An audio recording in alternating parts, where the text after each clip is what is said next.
All right, good morning, everyone. So right now, Hurricane Erin does continue to spin well offshore of the coast of North Carolina and Virginia right now. Erin has begun to already move northeast and is expected to continue to move northeast throughout today and into the next couple of days as it moves further offshore. So what has changed in the last time? Mainly, our tropical storm warnings remain in effect for Currituck County, Virginia Beach, the Virginia Eastern Shore, and all the Atlantic coastal waters, Chesapeake Bay, and the lower James River. We have coastal flood warnings, which I'll get into in a moment, as well as coastal flood watches and wind advisories. I will go into each of those in depth here in a second. So with tropical storm warnings, everything's still in effect that was in effect yesterday. The warnings remain across basically just the coastal areas of Virginia and North Carolina, and then, of course, the local waters, except for the upper rivers. And we are still expecting north winds to gust to around 40 to 45 miles an hour, with the strongest winds right along the shoreline. And that's going to be mainly today into early this evening or tonight. Down trees and scattered power outages are going to be possible with the wind. A little bit further inland, we do have wind advisories in effect, and that includes the cities of Hampton, Poquoson, Norfolk, Portsmouth, and Chesapeake in Virginia, the counties of Pasquotank and Camden in northeast North Carolina, as well as the Maryland beaches. Over in these areas, confidence is a little bit lower than right along the coast for those stronger winds.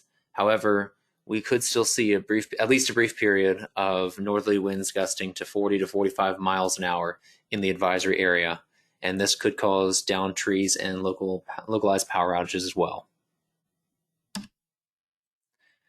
Coastal flooding is the main concern from Erin right now. We do have coastal flood warnings now in effect for much of the area bordering the water, with coastal flood watches mainly at this point just located for the far upper bay. And that's just due to the fact that up in the upper bay, we're not going to get our worst flooding until mainly tomorrow evening. So it's a little bit more delayed than especially parts of the lower bay and the coastal areas of Virginia Beach and Currituck, where our worst high tide is expected to be this evening's high tide. Now with Erin, as I mentioned, it does continue to move northeast and is expected to continue to move away from the land. However, the large waves, tidal flooding, and significant beach and dune erosion is still expected to continue for the local area, even though we're just getting that glancing blow. As far as the wind probabilities, our probabilities for 34-knot gusts have largely remained the same since yesterday. As I was mentioning earlier, it's really just along the coastline where the best chance exists. However, there's still enough of a chance for a few gusts up to around 35 to 45 miles an hour to justify those wind advisories a little bit further inland. And the wind probabilities for 48-knot gusts are pretty low across the area and just confined to the coastal waters, around 5% or less for the majority of the area. As far as our maximum wind gust potential for the next 72 hours, this is going to be pretty much today that this would happen. Over far inland portions of the area, wind gusts to around 20 to 30 miles an hour are possible. And closer to the coast, the winds do increase with, again, gusts up to around 45 miles an hour possible right along the shorelines. And over on the right, you can kind of see your general locations and every 3 hours what the wind direction and maximum wind gusts are expected to be. You can also see that by tomorrow, our winds are diminishing pretty quickly, and then calm winds, or at least light winds, by tomorrow evening. Regarding the tidal flooding potential, today is going to be on the far left. We have major flooding possible, at least moderate to localized major flooding possible across the lower bay and the coastal areas right along Virginia Beach and Currituck, and then mainly moderate flooding everywhere else. Now, by tomorrow, there's still the potential for minor to moderate flooding widespread across the area However, the highest high tides are likely to be the upper bay tomorrow, where localized major flooding is possible. And then, although we do see improving conditions into the weekend, we are still expected to see minor to locally moderate flooding possible on Saturday, and then nuisance to minor flooding on Sunday. Additionally, I will mention that the overwash and significant beach erosion is expected across the Atlantic coastline due to large swell of 12 to 17-foot waves today into tonight. With all of this, we have a high rip risk for the next several days, and it will likely linger into the weekend as we have a long period swell that continues. Diving in a little bit more to some of the TWL stuff. The lower bay in James, we have a few different locations plotted here with Lynnhaven, Sewells, and Jamestown, Scotland Ferry. As you can see, mainly moderate to locally major flooding is possible in these areas. I will again emphasize that the water levels likely peak this evening in this portion of the bay, with 2 to 3 foot of inundation possible above ground level in vulnerable areas. With the upper bay, that's mainly peaking tomorrow evening.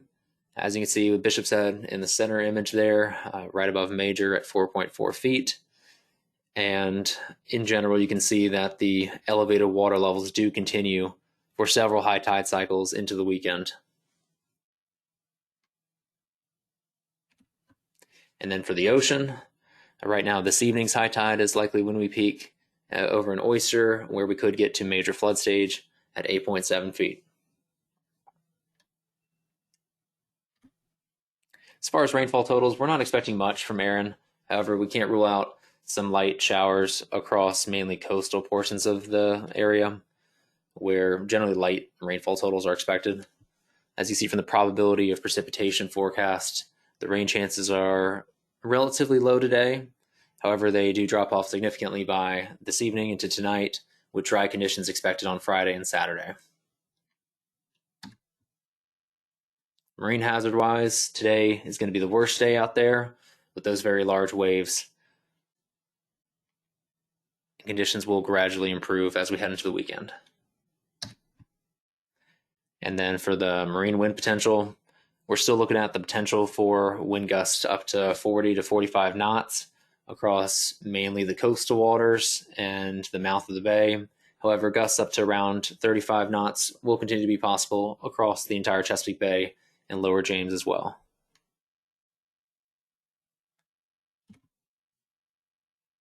Here's just another view of the sustained winds and the wind gusts for the marine areas. You can see the conditions improve rapidly as we head into Friday evening into Saturday.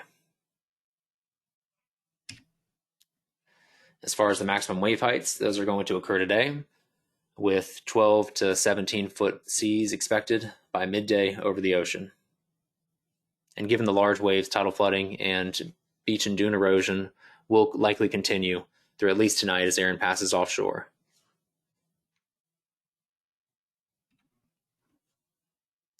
And this is just another way to view the different wave heights. And you can see the highest waves are expected today, and they gradually do subside as we head into the weekend.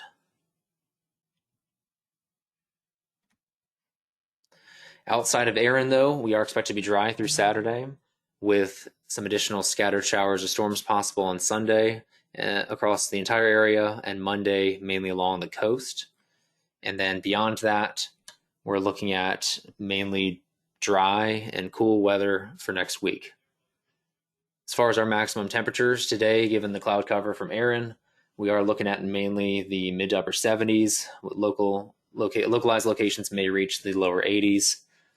However, it does remain generally below normal temperatures for the next week, with the warmest conditions on Sunday and Monday, where we could get to the mid to upper 80s across much of the area. And you can see Wednesday already is showing up on the map there, that we are expecting some cooler weather to arrive by the middle of next week. And that's reflected as well in the minimum temperature forecast, where we have mid 50s possible inland on Wednesday.